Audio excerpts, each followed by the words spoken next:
शास्त्रम् इदमुक्तं मया नघ एतद्बुद्ध्वा बुद्धिमान् स्यात् कृतकृत्यश्च भारत कृतकृत्यश्च भारत।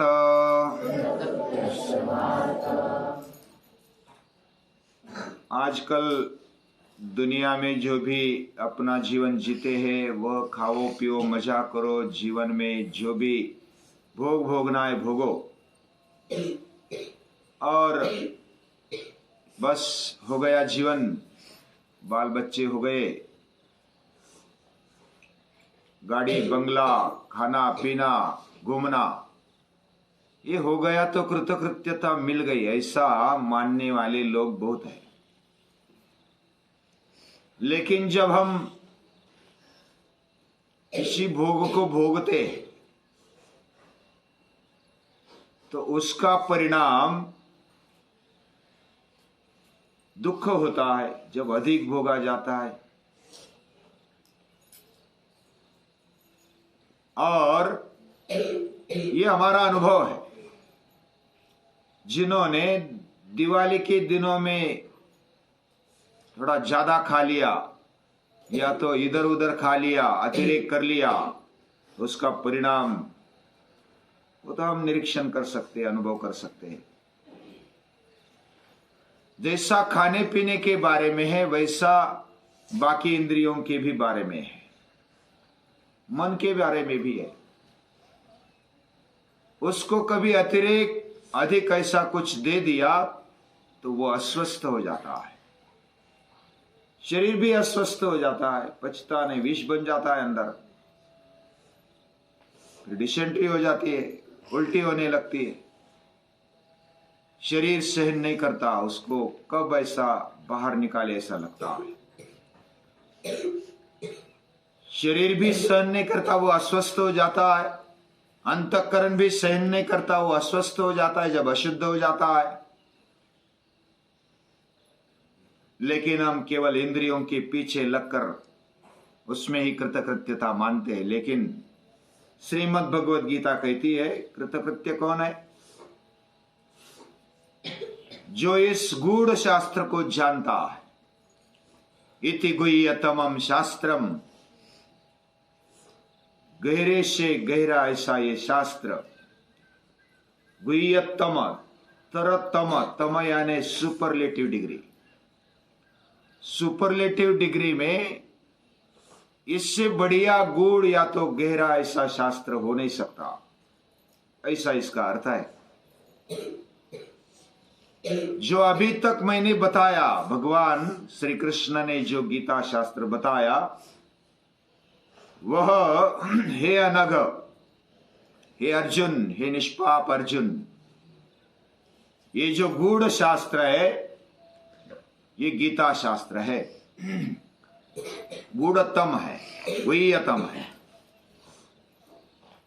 जो जानकर, एतद् बुद्ध्वा, जो समझकर, जानकर, बुद्धिमान स्यात्, वो बुद्धिमान हो जाता है। कृतकृत्यश्च भारत, वो कृतकृत्य भी बन जाता है। जो इस जीवन में आकर करना चाहिए वह वो कर लेता है। यानी कुछ अधूरापन जीवन में नहीं लगता। हमें ये जीवन मिला, क्यों मिला, कैसे मिला, किसने दिया और क्या करना है, ये समझ में लेना, यही तो गीता समझाती है। हम वैदिक पाठशाला में रहते, वैदिकीय नाम हमने स्वीकारा क्योंकि हमारी परंपरा, हमारी संस्कृति ये वैदिक संस्कृति है। वेद से ज्ञान आया है, वेद से शास्त्र आया है। वेद यानी विचार,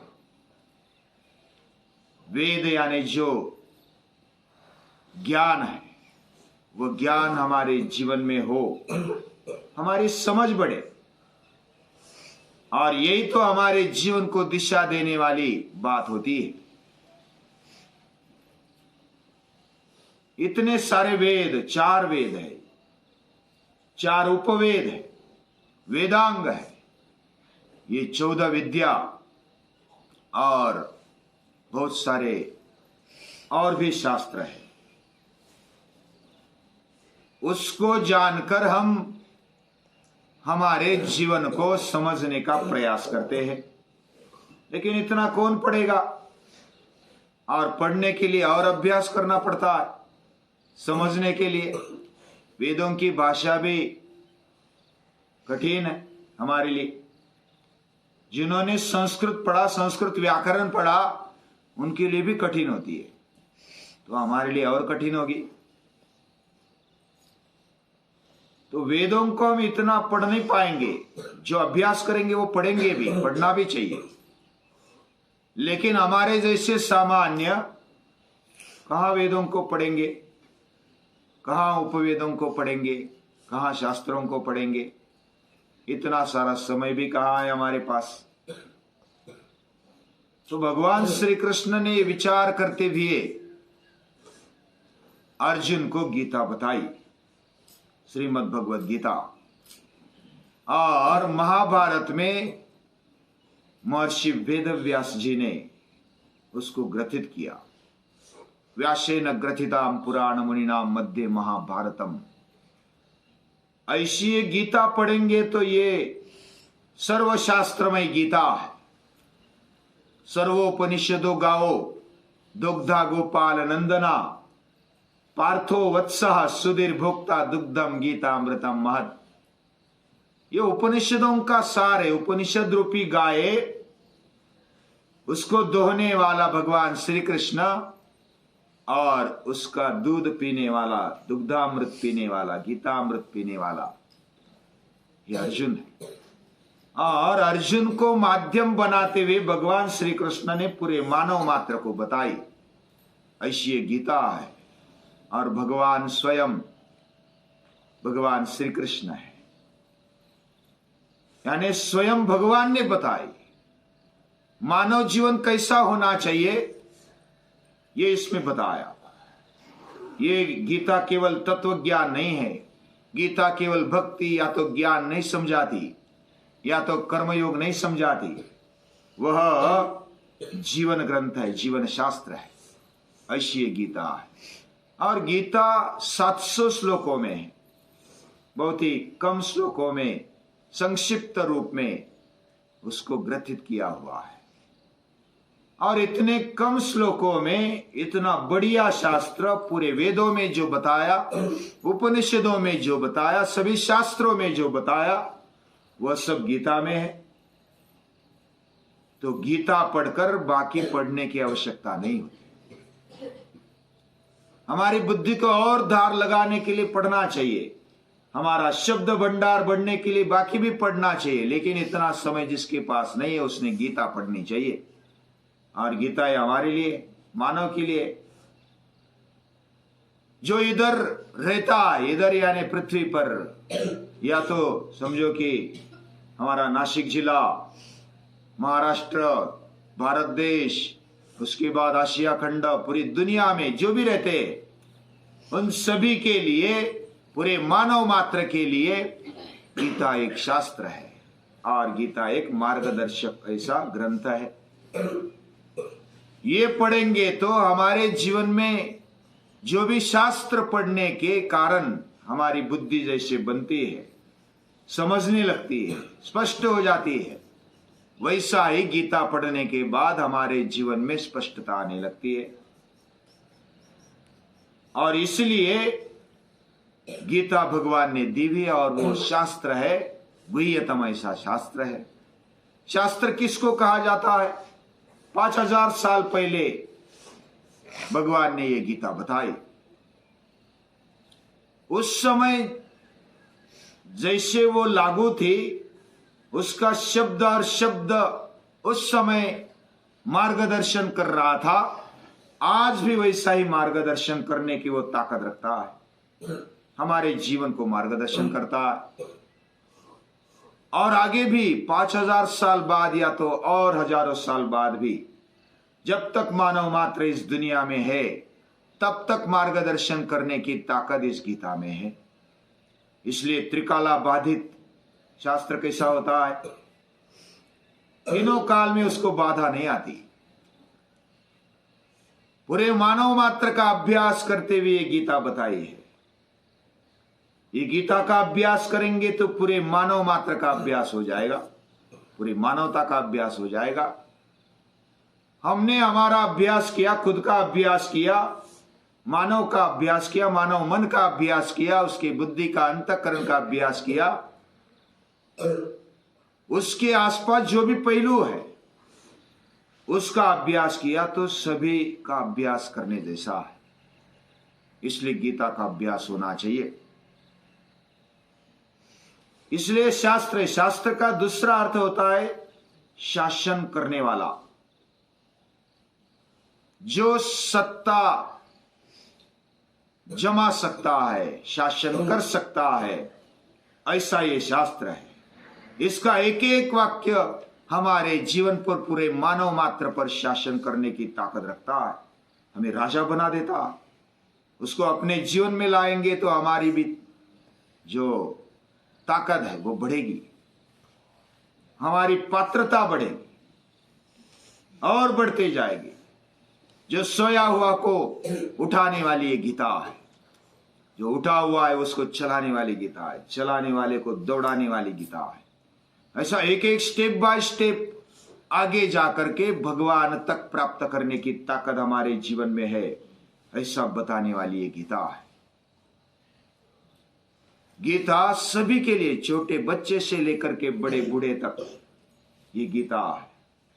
जो भी ज्ञानी है, सन्यासी है, कर्मयोगी है, भक्त है, या तो जो भी इस दुनिया में मानव बन करके आए, उस सभी के लिए गीता है। ऐसी ये गीता अगर शॉर्ट कट में इसको कहा जाए तो पूजनीय दादाजी बताते, दो बातें बताते। इसमें दो बातें महत्वपूर्ण है। एक है संयमित जीवन। जीवन कैसा होना चाहिए? एक तरफ भोग है, दूसरी तरफ त्याग है। कभी कभी त्याग की तरफ पूरा समाज बढ़ जाता है, कभी कभी भोग की तरफ बढ़ जाता है, भोग में डूब जाता है। लेकिन गीता बताती मुरारे तृतीयो पंथा, यानी भगवान श्री कृष्ण तीसरा रास्ता बताते, भोग और त्याग का बैलेंस, संतुलन, और यही योग है। इसके लिए मन पर अभ्यास होना चाहिए, गीता बताती है। हमारा अंतःकरण शुद्ध हो, वह पावरफुल हो, वह सेंसिटिव हो, यानी शक्तिशाली बने, संवेदनशील बने और विकसनशील रहे, ऐसी गीता बताती है। उसका मार्ग भी बताती है कैसे किया जाए। मय्ये वमन आदत स्व मयि बुद्धि निवेशय, और इसके लिए खुद खड़ा होना पड़ेगा। उद्धरेद आत्मनात्मानम न आत्मानम अवसादयेत, अपने आप को कम मत समझो, ऐसी बताने वाली गीता है। हमें ऐसा लगता है कि हम छोटे हैं, हम क्या कर सकते, हमारे जीवन में कुछ नहीं, लेकिन गीता बताती ममैवांशो जीवलोके सर्वस्य चामृति सन्निविष्टा, सभी के हृदय में मैं रहता हूं। आपको अस्वस्थ होने की आवश्यकता नहीं। और जब ऐसा पता चलता है कि इस दुनिया को बनाने वाली शक्ति हमारे अंदर रहती, तो हमें ज्यादा चिंता करने की आवश्यकता नहीं। सिर्फ हमारा जो कर्तव्य बस करते जाना है। कर्मण्येवाधिकारस्ते मा फलेषु कदाचन। किसी को लगता है कि ये जीवन में आकर के क्या करना, बस बैठे रहो, आनंद लेते रहो, लेकिन आनंद लेना है तो भी कुछ करना पड़ेगा। हमारे जीवन में सही जीवन जीना है तो भी कुछ करना पड़ेगा, और बिना किए ये दुनिया नहीं है। ये जो दुनिया है, ये जो जगत है, गच्छति इति जगत, जो चलते रहता है, नहीं कश्चित क्षणमपि जातु तिष्ठत्य कर्मकृत, एक क्षण भी हम बिना कर्म के नहीं रह सकते। ऐसी गीता बताती है। अगर कर्म करना ही है तो फिर विचार पूर्वक करना चाहिए। बुद्धि योगम उपाश्रित्य, बुद्धि से विचार करते हुए कर्म करना चाहिए। कोई भी कृति हमारी विचार पूर्वक हो, बिना विचार किए जो करता है उसके जीवन में विघ्न आने लगते हैं। विघ्न का सामना कैसे करना है उसको तकलीफ हो जाती है। वो समझ में नहीं आता क्या करना चाहिए क्या नहीं करना चाहिए। किम कर्म किम कर्मेति कवयोप्यत्र मोहिता। बड़े बड़े विद्वान भी इधर मोहित हो जाते हैं। बड़े बड़े शास्त्र पढ़ने वाले भी क्या करना चाहिए क्या नहीं करना चाहिए समझ में नहीं आता है तो गड़बड़ी में आ जाते, अस्वस्थ हो जाते। लेकिन गीता एक गुह्यतम शास्त्र है और वो जानकर एतद् बुद्ध्वा बुद्धिमान स्यात् कृतकृत्यश्च भारत, वो बुद्धिमान बन जाता है, स्पष्ट बन जाता है। उसके जीवन में कोई हिचकिचाहट नहीं रहती, उसके जीवन में कृतकृत्यता रहती, समाधान रहता है। वो समाधान चाहिए, हमें तो यही चाहिए ना, समाधान चाहिए, आनंद चाहिए, तृप्ति चाहिए, सुख चाहिए। ये सब देने वाली गीता है, समझ देने वाली गीता है। ये समझ हमारे में बढ़े, जितना भी अभ्यास करे गीता का उतना कम है। ये समझ हमारी बढ़े, हमारे जीवन में कृतकृत्यता आ जाए, समाधान आ जाए। इसके लिए भगवान हमें शक्ति दे, बुद्धि दे, ऐसी प्रार्थना करते हुए भगवान को, गीता माता को नमन करते।